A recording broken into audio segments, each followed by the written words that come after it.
All right, everybody. We are joined by Ed Baumgartner, the B in B.A.S.S, Baumgartner Agricultural Science and Service. How are you, Ed? Very good, Andrew. Thanks for visiting with me today. Of course. Why don't you do everybody a favor and introduce yourself? Tell us a little bit about who you are, your background, and maybe a little bit of a history of B.A.S.S. Sure, we can do that. And so the story goes back a long time. We've been in the business about 40 years, and then I grew up on a cattle and corn farm where basically all we raised was corn to feed cattle, and we sold meat from the farm. That's my background. And I'm the oldest of eight kids, and we come from a long line of being in the seed business. My family was not in the seed business originally, but my uncles or great uncles were in the seed business. And so I've been around the seed business. Olivia, from Olivia, Minnesota, and that's known as the corn capital because back in the heyday, we had over 17 businesses related to seed corn in Olivia through the 60s and 70s. And now in 2024, we're right at around 12 businesses related to seed in Olivia. So for a town of 2,500 people, that's still a big focus on seed and seed Right. production. Right. So that's the premise I work from. And my great uncle started Trojan Seed Company back in the 1930s, right when hybrid corn was coming out. And one of them got hooked up with the University of Minnesota and started producing hybrid corn, which then grew into Trojan Seed Company. And so from that and how that grew and through the 60s, and then in the early 70s, it changed owners to Pfizer, which then became part of Pfizer DeKalb, which then is now DeKalb. And basically, the lesson learned there is that my great uncles needed cash to grow their business. They sold part of their business to a third party, and then when he went to try and buy it back, they refused to let him buy it back and sold to Pfizer, and thus was basically forced out of the business. So he started another business called Round Horse Bellows and Associates, or RBA Seeds, in 1972. And he could not sell his own brand until 1977. Okay. But during that time, they were doing their corn research on the farm that I grew up on. And so that's where my interest came from, doing research work. And we also did sunflower research work on our farm from, let's say, 73 till 1979. But in 1978, well, so my father started working with my great uncles for NRBA Seeds then as like a supplementary income to raise us eight kids. We were Right. farming about 700 acres at that time. And so then me being the oldest one, I did more and more of the farming as my dad was busier and busier with helping with the seed sales and the research work and for RBA Seeds. And then he would go with them on sales meetings. Being a farmer, he could talk farmer to farmer Right. on the sales meetings, and which we all know is very key, is farmers like to talk to farmers. Right. They don't want to necessarily talk to us that are totally into selling something. They like to hear farmers tell them what works and what doesn't work, Right. and so that was the way he got in, and he did it part-time. But in 78, he was killed in a plane crash with the officers of the company. And so then that was in 78. And by 79, the company was sold off and went into what's now known as Syngenta. The entity that RBA was sold into was actually, I think it was like Ciba Geigy, which then became Syngenta. Right. Is how my great aunts, divided up the company to get it out. So about 40 years elapse, and all of a sudden we have a B.A.S.S brand back in the marketplace. Almost 40 years to the day the last time there was a family name on a bag of corn. Right. That's And awesome. so in that meantime, my whole dream was to go back to the farm. I didn't have that much interest in doing the seed business, but I studied agronomy and plant breeding, and when I graduated, it was right at the beginning of the 80s, and that was when the farm economy was really beginning to suffer from high interest rates, rising land rents, and I couldn't uh, get a piece of land rented or a farm rented at a price I could afford. And so then I decided, okay, rather than uh, fight that effort, I decided to take a job for a few years, let the business settle out, agriculture settle out, and then get into farming. So my whole plan was to go to work for a seed company, do some research work, enjoy that for a bit, and then start farming. Well, that never really happened until, I ended up working for Kelshin Seed, family-owned businesses. That was absolutely fantastic training for where we are today. So I worked in Olivia with Kelshin Seed Company until 1997. We then moved to Puerto Rico for Mycogen Seeds then, who would purchase Kelshin Seed. Again, another lesson in mergers and what happens in the town of Olivia and how things change and ownership moves away from the local entity. So then in 1997, they needed someone to fill in for 10 months in Puerto Rico to run a research station. I thought, well, that'd be kind of fun. I like this, because I used to spend time in Hawaii in the winters doing breeding work and thought it'd be really great fun to run a winter nursery. And so we moved to Puerto Rico for 10 months, thought it'd be great, get the kids to learn some Spanish, put them in school. We go back and continue corn breeding in Olivia. Well, that didn't happen. We just stayed in Puerto Rico and stayed in Puerto Rico for about 7 years until the big company Dow AgriSciences decided to move us to a corporate office in Indiana. I didn't make it 10 months A in little bit of a change, Indiana, as you know, yeah, in Puerto to Rico Puerto Rico. And I to mean, Olivia. once you get used to wild and free, it's very hard to move into the corporate office. Yeah, what And we talked about the other day was, now being in Nebraska from Arizona, just how wild it is, that change from, 120 degrees on those really rough days out in Arizona to what I had the other day where it was -30, -40 with the wind chill. I'd much rather be where you are right now than where I am. yep, I concur, and that's why we're here. That's like 25 years in the tropics now. We're pretty used to having stable, warm weather and Right. can deal. And the beauty of operating in Puerto Rico. So after doing my stint with Dow in Puerto Rico for 7 years, they moved us corporate office, quit that, came back to Puerto Rico and started the company called Third Millennium Genetics, and that's where I'm sitting in my office here today. And so we've been in operation here about 19 years doing contract research work. And this is where I started my corn breeding habitat, for ourselves. I always joke that, some people fish, and I had no idea we were going to create bass hybrids at the time. So that's even more fun with this whole story. But it's pretty amazing what we can do down here. We spent a lot of time going between the tropical environment and temperate environment and what that effect is on corn and how to select. So when I went to corn breeding school, they told us that you cannot use a tropical environment to select in. You can only advance a generation. And so the mindset for winter nursery for most corn breeders is just advance the generation, save that time, because it takes 10 years to develop a new inbred line or in a hybrid.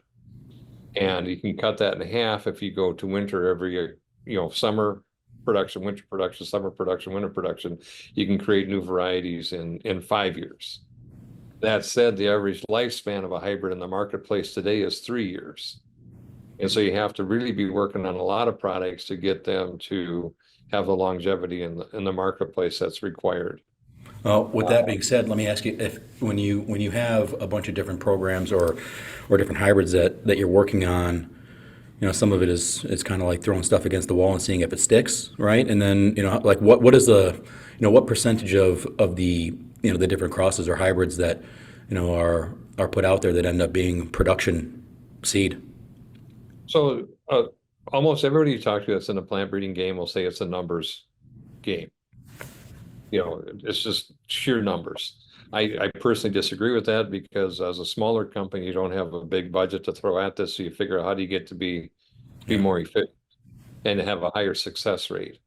And so while our success rate might still be the same, let's say we throw away 98% of what we do. We just do a lot less. And so we have to be more successful. So if you look, where they would be also at maybe 98%, 99% discard in the larger companies. But the idea is what impact of the products that you advance do they have? What's their quality level? And I Right. think that's where a smaller company like ours isn't concerned about numbers as much as it is about, you know, what's the quality of that you're developing. So sometimes we've only thrown away, let's say 94% of what we've done in a given year because we've had a lot of things that were looking good. And that's how a small company like ours can have a highly proprietary lineup already Right. in just 19 years of existence of our breeding program. And I believe we're probably in our 6th year of retail sales for Bass now, which probably we only started to focus on the sales at Bass maybe 3 years ago. Right. We're trying to build a retail commercial brand because we wanted to get the products right, the varieties right before we bring them to the marketplace.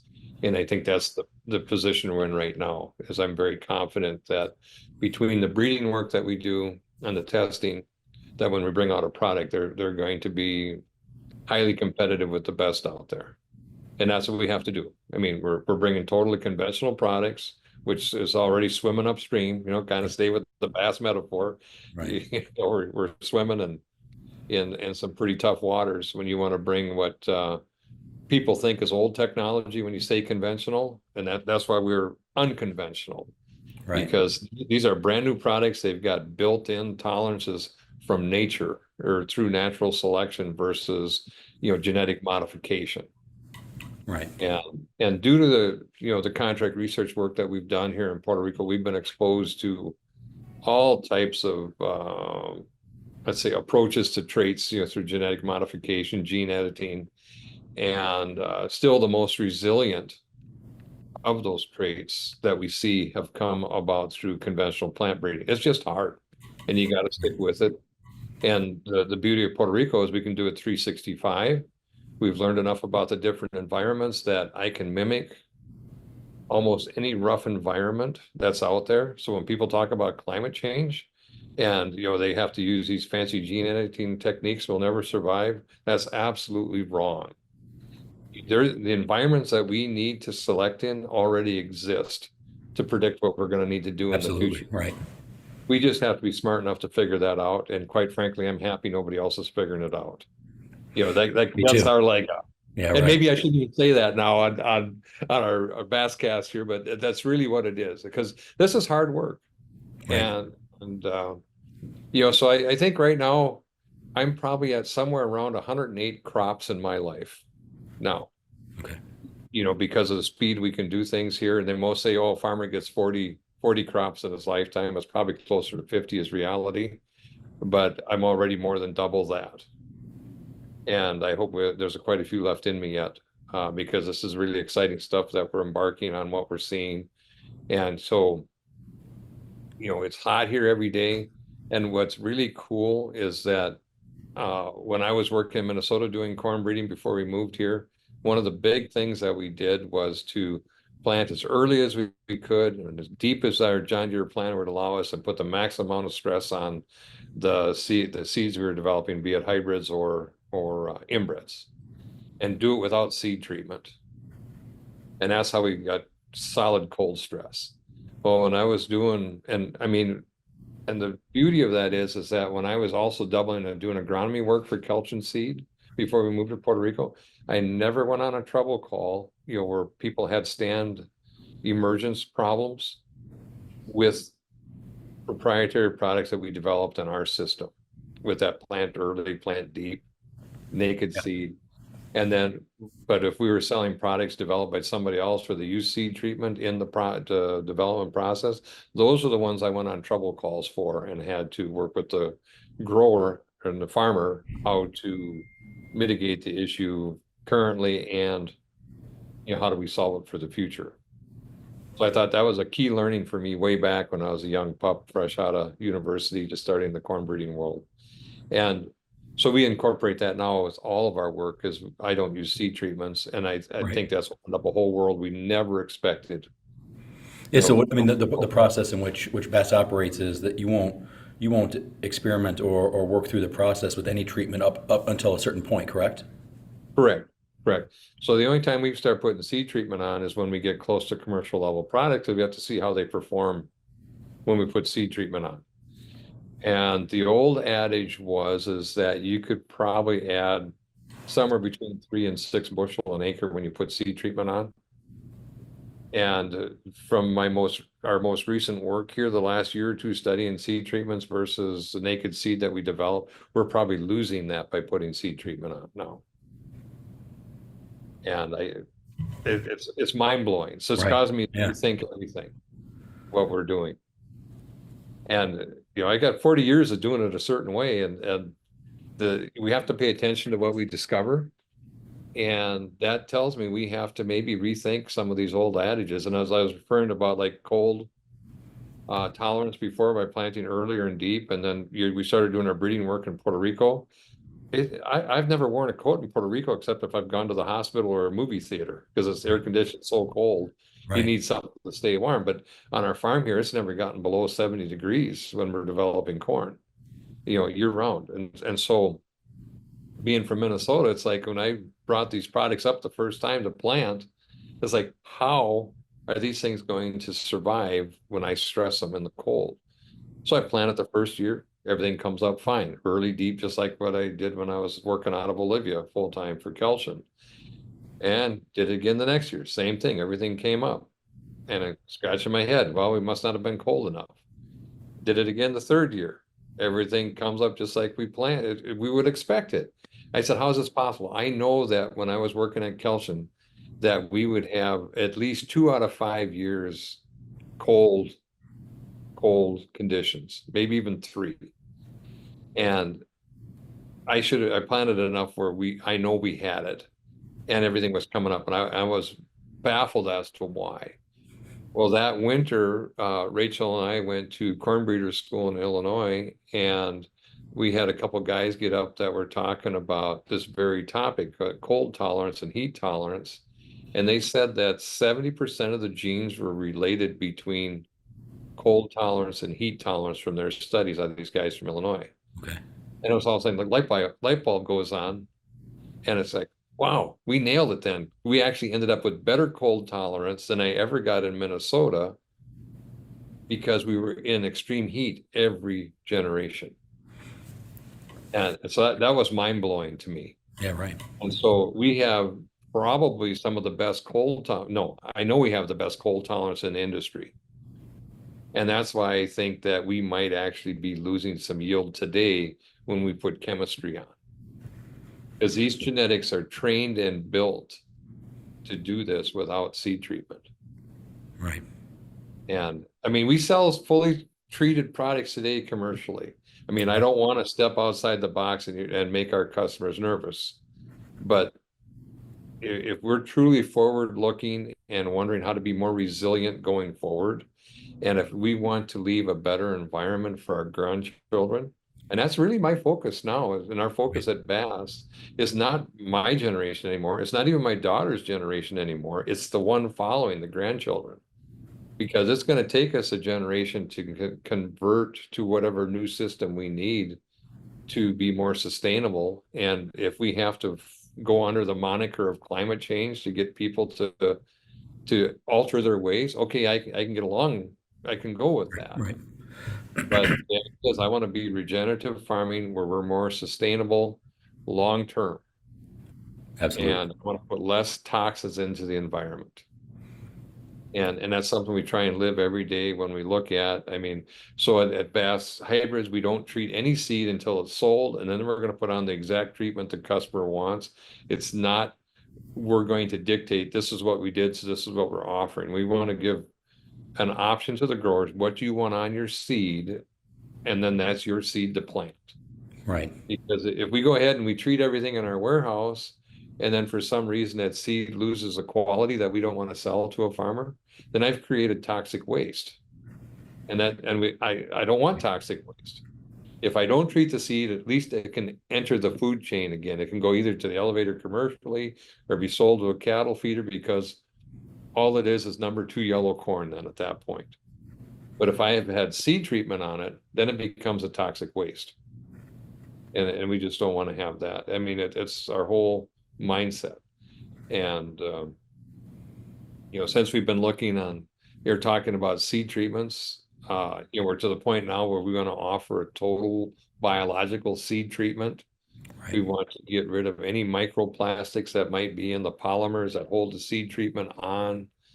We're trying to understand the shelf life of biological seed treatments because today, going forward, if we were going to total biological seed treatments, shelf life is something we have to figure out how to get around. And we think we can have 6 months of shelf life for treating seed to go to customers, which fits our current mode is that we treat when we get an order and it gets on the Right. truck Yeah, out to the farm. exactly. So that's the way we're set up to do that. That's the model we're going to build on as we grow, kind of keep it to, I don't like to use the word just in time, but I'd rather say it's built to order. Well, I mean, it's the next best thing to having the farmer put the application on the seed right before he's putting it in the ground. He or she's putting it in the ground. So while it's not a just in time, it's damn near close to just in time, as close as we can get it, assuming that from when they get their delivery to when they're putting it in the ground is a fairly short amount of time, which we know it's probably Mhm. going to be within that 6 month time period if our shelf life is, a concern of, for timing. Yeah, it's definitely, it'll probably be within 3 months and Right. there's almost zero drop off.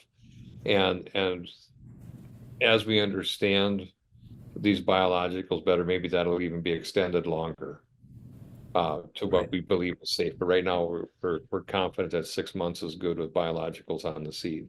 Well, I And know I'm learning more every single day about the biological treatments and some of the stuff that I'm doing, the research and looking at it and trying to understand that product the best that I can. So then everyone around me, you included, that we all know more as much as we possibly can about it, so we can, realistically have a better product to pair with our seed so that we get a better end product. So I think that we're on the right path with all of that stuff when it comes to the biological and increasing the entire health of the ground that our seed is going in.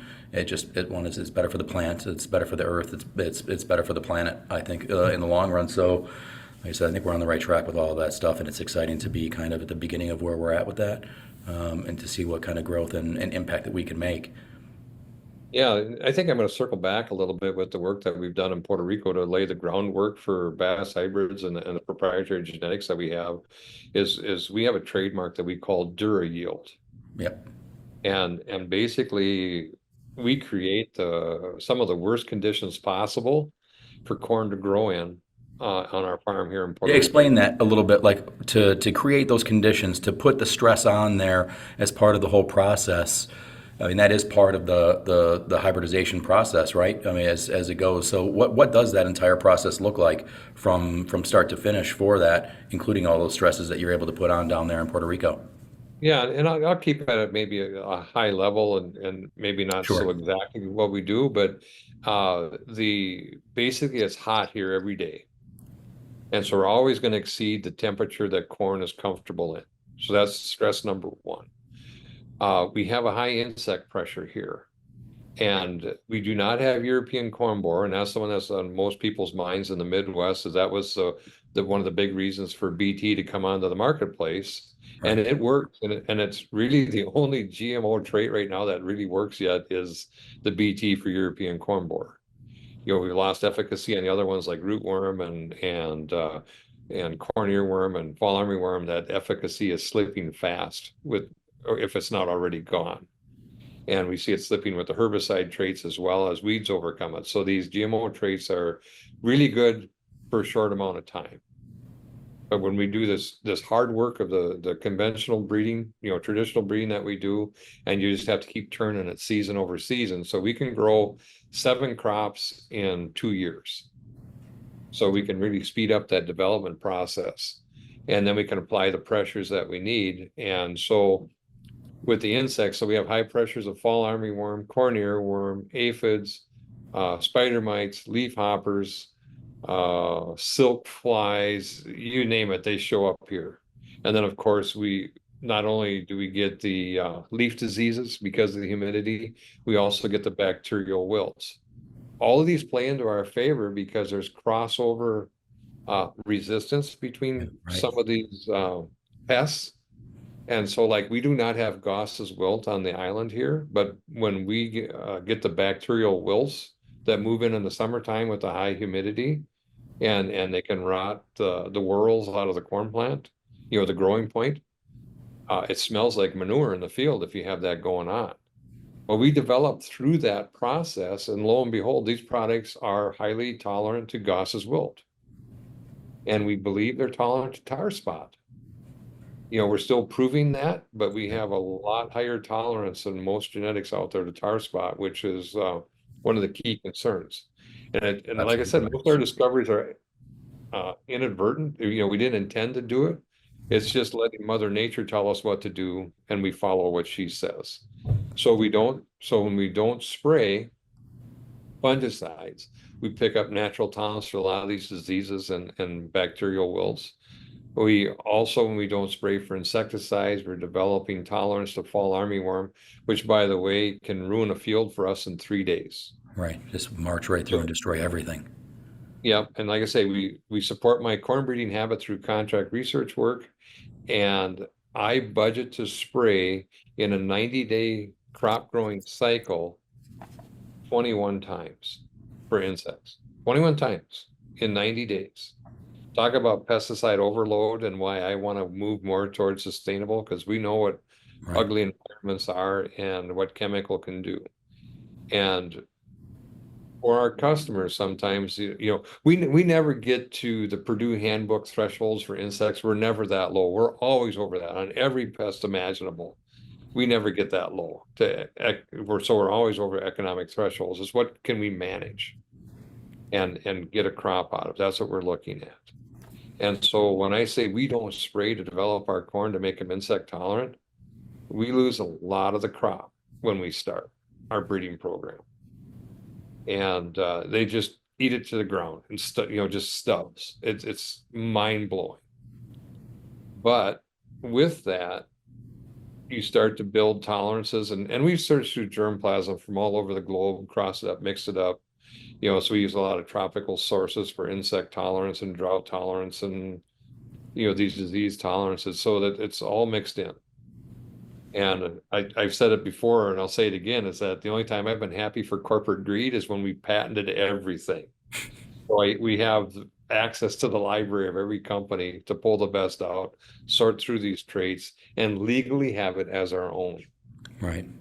So, and then cross that into tropical sources to create germplasm nobody's ever seen before. And so with that, we started developing insect tolerance. I don't have to spray some of our products anymore, and they live through this fall armyworm attack. The problem is it becomes a totally defensive product instead of so you don't have the top end yield that's required. Right. So the next step of the breeding process from that was then crossing to high yielding temperate germplasm and pulling as much of the insect tolerance forward as we can.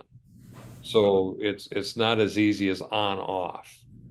There's a lot of genes that have to be moved into the temperate germplasm that, let's say, carry some drag from the tropical materials. So it's trying to find that fine line for energy use of the resistance and fighting off the insects and then to use the energy for putting on more plant, correct? Right, more seeds, yep. Harvestable seed contributes to the yield, and that's where doing the 7 crops in 3.5 years helps us develop that. We do yield testing every summer up in the Midwest, and so that we can get the high yielding temperate corn that's required to compete with the big companies out there and maintain these native or natural occurring traits to fight off insects and diseases. So that's really cool. So to me now, 19 years later, we're at the point where I think we have really strong insect tolerance, drought tolerance with high yields. Right. And that's what's really cool about this. And we're the only ones that have done it naturally.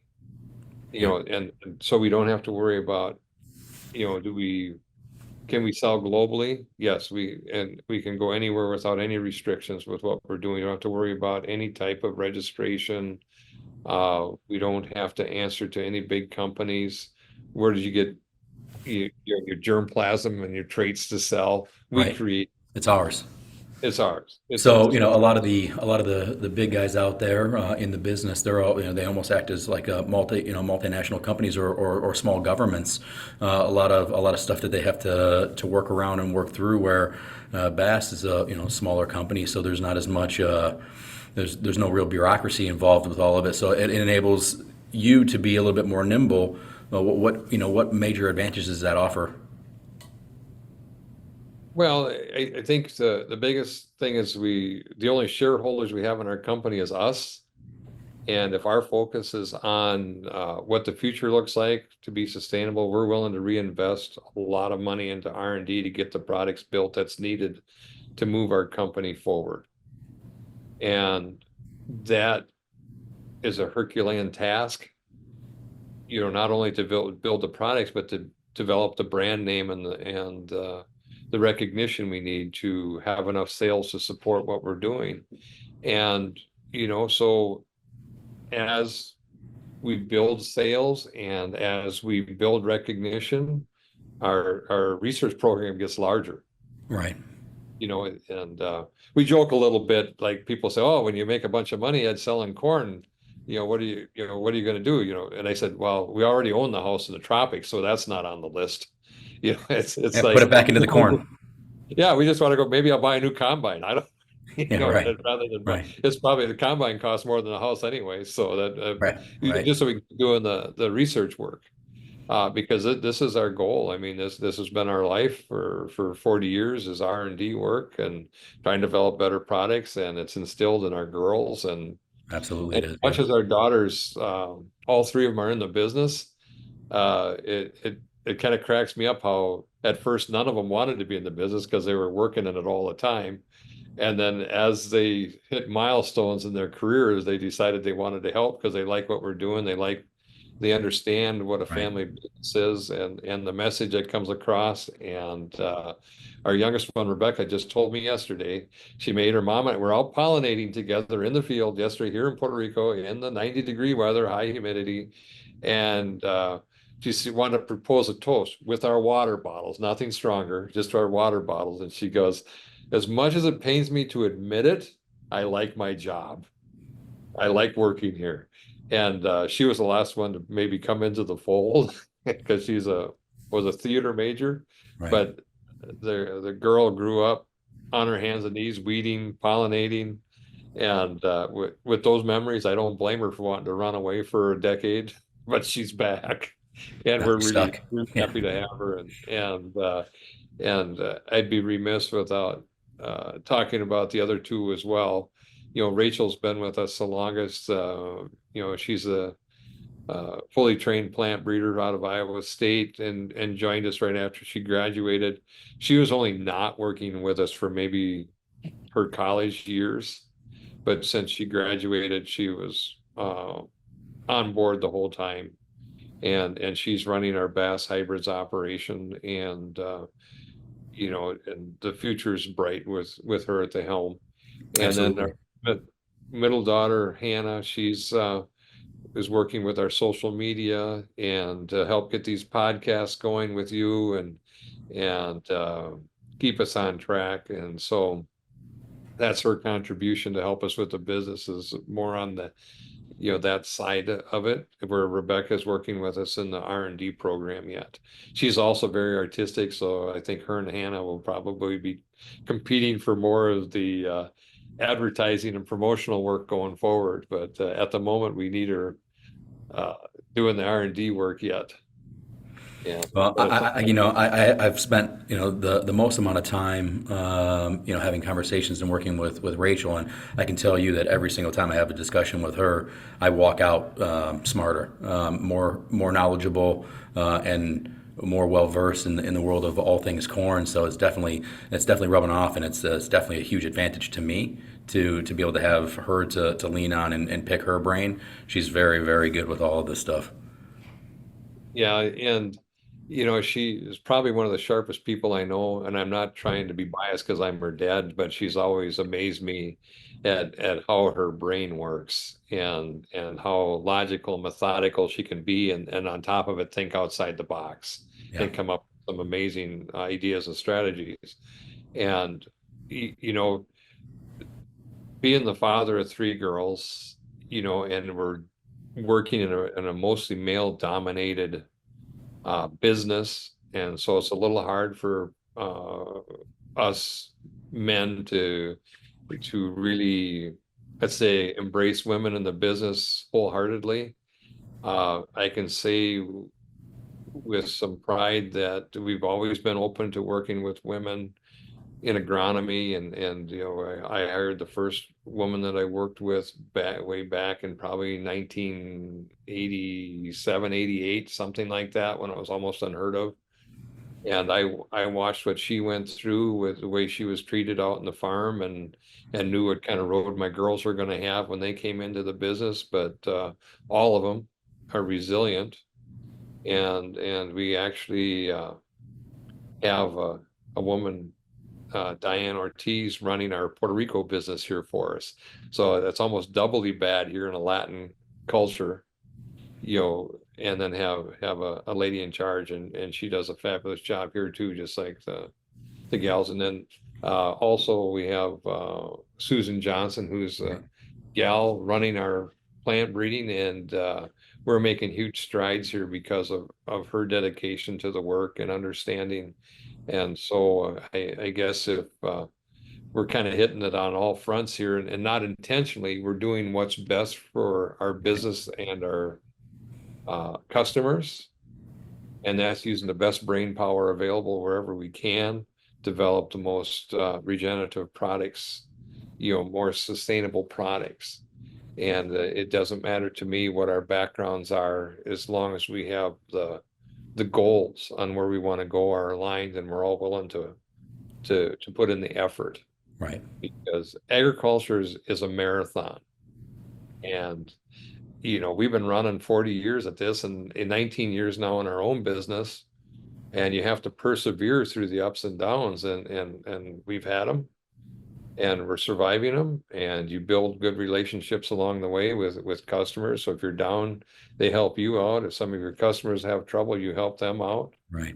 And we work together, and the strongest customers we have to this day are ones that maybe we struggled with on our contract work, and getting things right, and how do you solve those problems to come out better for it.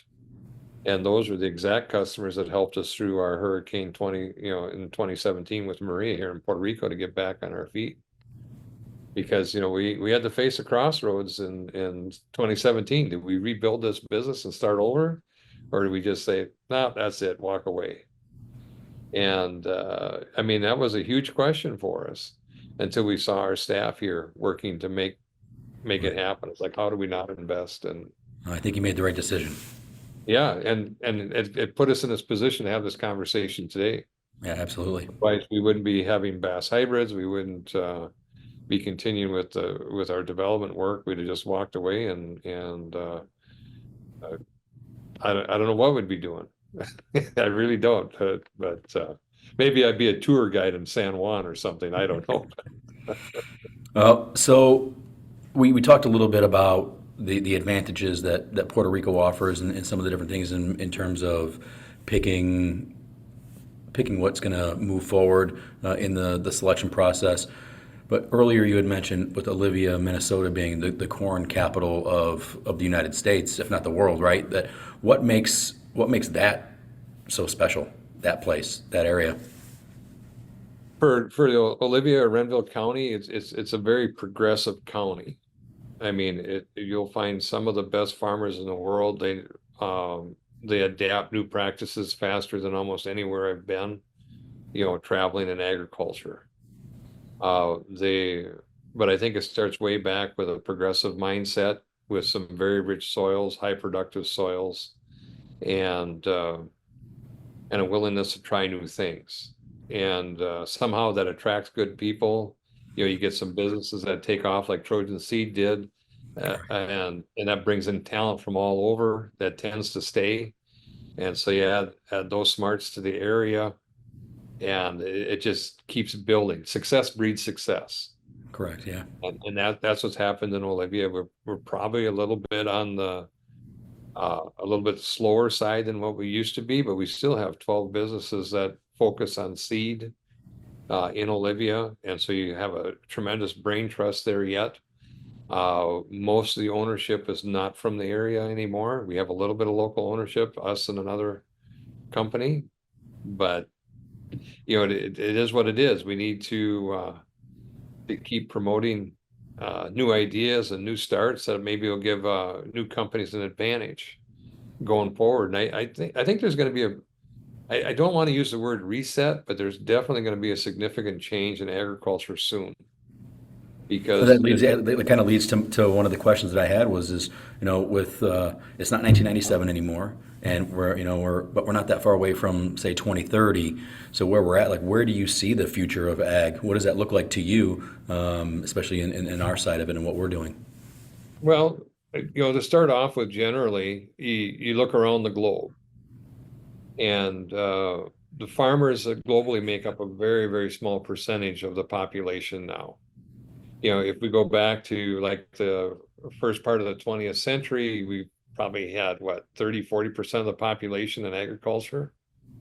And now we're down to maybe 1% of the population directly involved in agriculture. I mean, that's a huge mind change or shift on how people view things. I mean, uh, it wasn't that long ago where, like when I was growing up, people understood that you had to milk a cow to get milk to go to the store to be sold to your neighbors. Now the thought process is the milk comes from the store. They don't know everything in front of that. And I mean, kudos to our supply chain that made it that easy, to have products readily available from the farm and you don't even know about it, how it got there. Right, But but that also what's the creates, cost of that convenience at some of the different variables that are involved in that process? But yeah. And maybe we don't respect our food supply as much as we should because we've made it so convenient. And a couple of years ago with the lockdowns and stuff, it became very evident how fragile we can be if we're not paying attention. I think we have a little bit more respect to our food supply.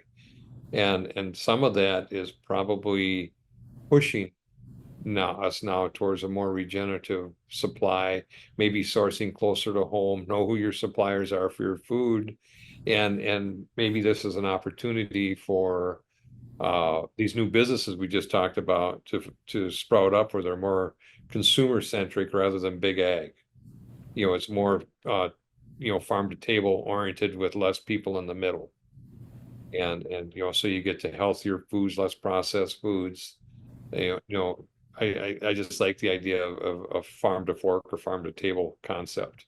as do Uh, I. and so, and I think that's the audience that we're trying to find who, we want to build a better future, a sustainable future for our grandchildren. And, like I said, kind of looking globally, you start to see where governments are mandating what a farmer can do and can't do.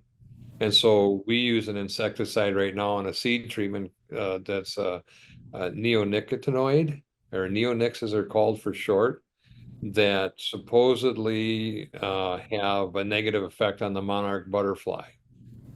And they're saying, and maybe bee colony collapse syndrome. We don't have that tied exactly, but there's enough there that if the population decides, remember, there's only 1% of us on the farm working directly in ag, going against 99% to keep these products, on the farm to help us with production. Well, in Europe, it's been removed. They don't have it anymore. It's been that way for maybe 5-6 years now. We're in the US, Minnesota just passed a law that stating you have to have a solid approved reason by your local county government inspector to use a neonic for seed treatment or apply to your field. So, I mean, those rules are already coming to us. And they've also reduced the amount of nitrogen you can apply to prevent runoff for fuel, stream pollution, water pollution Right. in Europe. So you're seeing massive protests now in Norway, Sweden, Germany on what they're mandating. Oh, shoot. I And saw a video the other day about some of the farmers over there in Europe getting upset. So they were taking their manure tanks and spraying it on government buildings.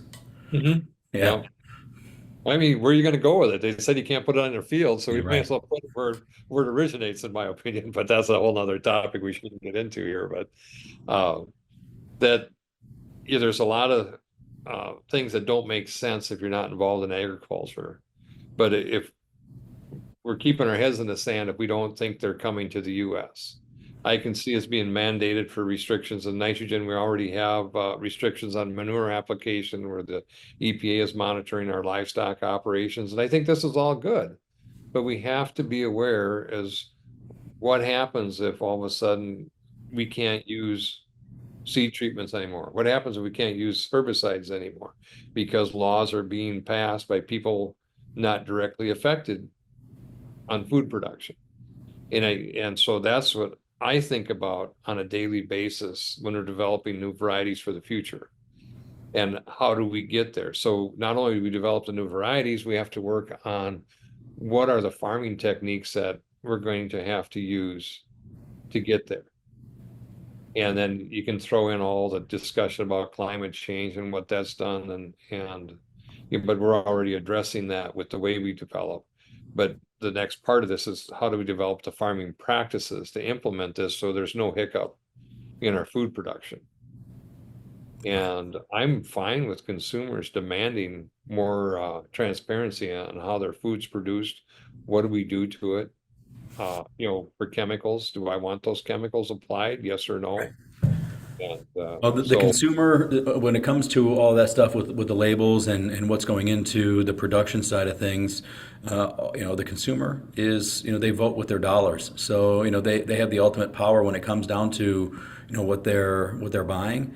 And, companies will pay attention if dollars are not coming in anymore. And they'll be forced to change.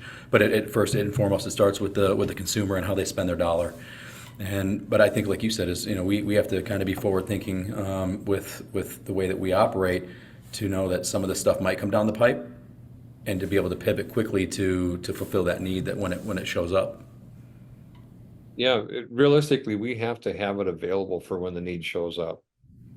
And so that's where I talked about reinvestment Yeah, into the business and being so future focused is that we have to be ready to pivot, as you say, to whatever gets thrown at us, not only from Mother Nature, but from our own governmental oversight as well.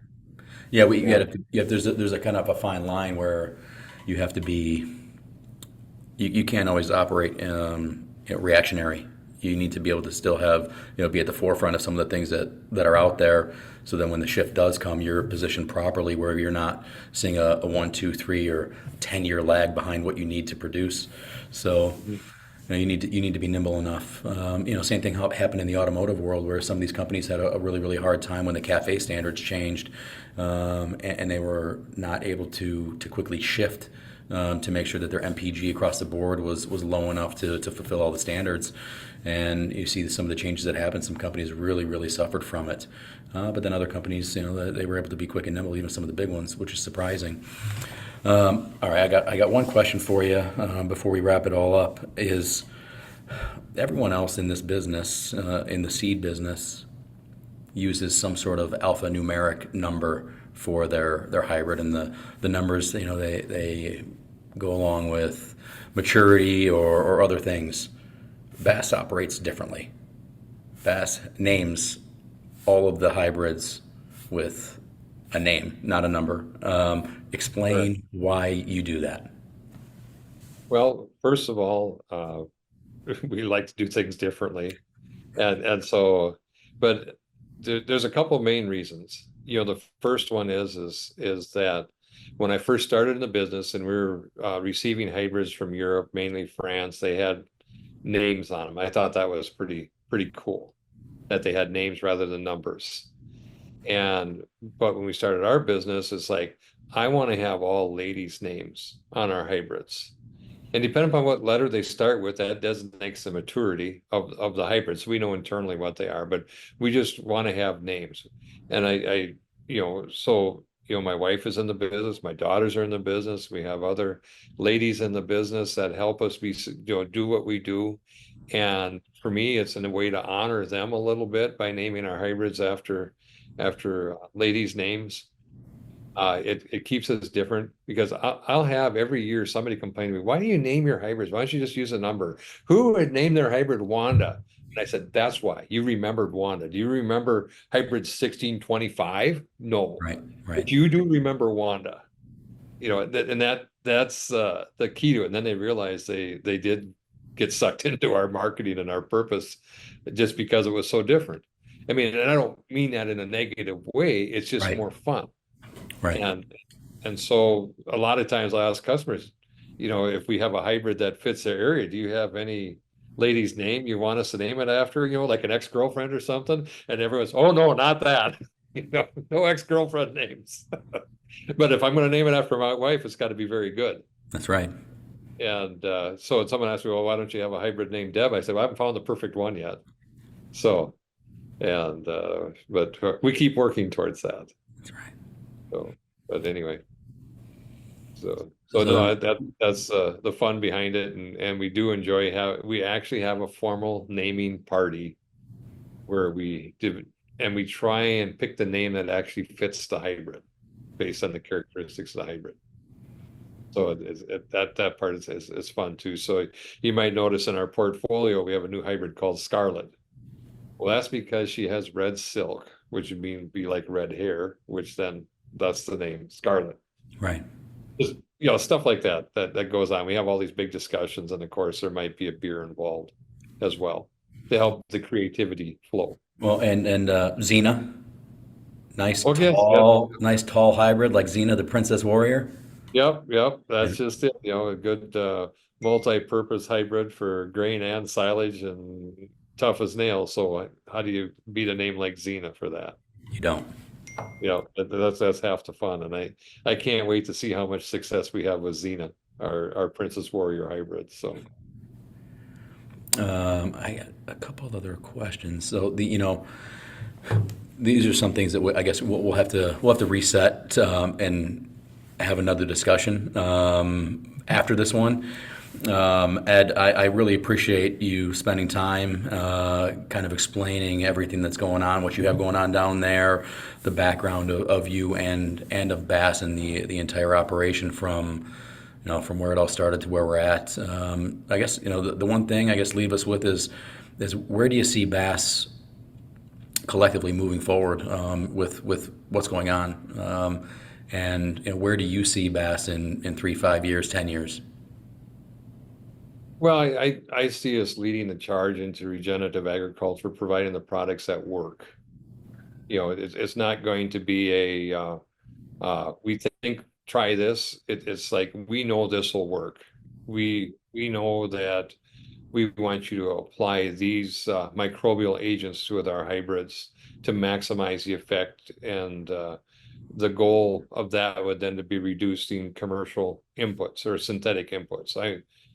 For me, the goal is to remove chemistry from our fields, production fields, for our customers, so that we can find a way through Mother Nature to do everything that plant needs to do to produce a high yield crop. I don't want this to come at a cost for the producers. Like, my yield goal is 300 bushel for my farm. I want to make sure that you can hit 300 bushel with our products in a total regenerative way without adding synthetic Right. product. That's the goal. That's where I see us headed. Because if we're selling you, a farmer, our customer, a seed that's going to cost him 20 bushel, we're out of business. We got to yield at least as what he can get commercially. And then our goal is to reduce his input cost with sustainable inputs. So it's not changing from synthetic to sustainable and maintaining the same cost. It's also reducing cost of production to make them more sustainable and maintaining yield, if not increasing yield. Right. That's where we're headed. And we see that happening Yep. with our current customers. Absolutely, we do. Yes. Yeah. And so that's what's really exciting, but it's momentum that takes time to build. And I expect after this spring, it'll exponentially increase, the momentum for us. And that's going to be really exciting. And to watch people start stepping into a new world. kind of leaving behind the synthetic and the comfort of that, moving into comfort of even more stable production because we're working with Mother Nature rather than against Mother Nature. Because if you look at the way we work in our systems today, we're in the seed business. To me, that's life. Seed is life. And so if we're adding a microbial agent, that's more life that we're adding to the environment to help us control the negative pathogens that are out there. So we might be using one pathogen to attack another pathogen, but it's beneficial versus the problematic pathogens out there. And as we keep working, we're going to learn more and more about this. But whereas today's mindset is we're going to sell you a living organism, and by the way, we have product X for killing this problem, we have product Z for killing this problem, and it's how are we dealing with life if we're constantly applying products that kill? That reminds me. So Will Harris, who is the guy in charge of a company called White Oak Pastures, and White Oak Pastures was the first piece of beef that was sold in the United States that was marketed as grass-fed beef Mhm. came from them. And he talked about when he in his earlier in his career he was a heavy duty commercial cattle guy. Mhm. And he said that when he was doing that, he went out into the field every single day looking for something to kill. Yep. That he was basically a mass murderer of things, looking for things to kill every single day. And then the shift happened. It took him a few years to kind of turn everything around into the mindset he's in now. Is now he goes out there every single day looking to breed more life into his plant, into his dirt, that in turn then puts all of that healthy stuff into his livestock. That turns out to be Mhm. some of the best product that you can get. Really nice, good tasting, and healthy for you. Well, the thing is, I remind everybody is that corn is a grass. And if corn is properly raised, it'll bring all the nutrition that's supposed to be there to that animal. And so that's the only thing that I'll maybe butt heads a little bit with the total grass-fed mindset is corn is a grass. Right. And It is. and the cattle do eat it and it does taste good. But if we're producing the corn the way that we're advocating, more of a natural output, there's more minerals absorbed by and put into that seed, which then translates into better health. And we have customers who tell us that since they went to our unconventional corn, their livestock is healthier Yep. than it Absolutely. was before. And Yeah. The so, conversations I've had with some of them that are on the beef side or the cattle side of things, the herd health since the switch is significantly better from moving off of what they were using in the past and going to ours, and less bloat, less everything. Every marker for their herd health is to the positive since they've made the it, switch it over to the improves. Yep. unconventional. Yep. Yep. And it's crazy that you wouldn't think that that happens. But the other issue that a lot of these growers have or feeders, just from speaking from the cattle side, is they have to also be careful what inputs they bring in from the outside if they're GMO or not. And they have to reduce that as well to get the total benefit of switching to a non-GMO corn production, non-GMO silage. We have to make sure that the protein sources or whatever they use are also non-GMO. The additional, the supplemental feeds that go into the ration to get the full effect. But that said, just reducing the massive quantities of grain and silage or forage that these animals consume to make that unconventional has helped tremendously. And then the rest of the way is there when they control the smaller amounts of supplements that go into that animal's diet. And but every improvement's incremental, and it takes time because I mean I get it, we're business owners too, and I'm not going to make wholesale changes to what I do right away. We're going to make incremental changes, and as they work, we keep building. And we fully expect that when we go forward with the future of B.A.S.S hybrids, is that maybe you don't switch to hybrids right away. Maybe you start with biological work on your farm and then you switch to the hybrids. that we're trying to sell, because it's got to be a mindset change to do what we're advocating. And if you're making good money the way you are, it's going to be hard to want to make changes. But when the government comes and says you have to change, we're here That's right. and we're ready to go. Well, Ed, thank you for the time. I really appreciate it, and I'm sure everyone listening is a little bit more informed than they were before they tuned in. Ed Baumgartner, he knows corn, he knows farming. He is Bass Hybrid's main man. So thank you so much for everything, and we will talk to you again soon. Thank you, Ed. All right, thank you, Andrew. It's been a pleasure. I look forward to doing it again soon. So, All right, perfect. yep. See you, everybody.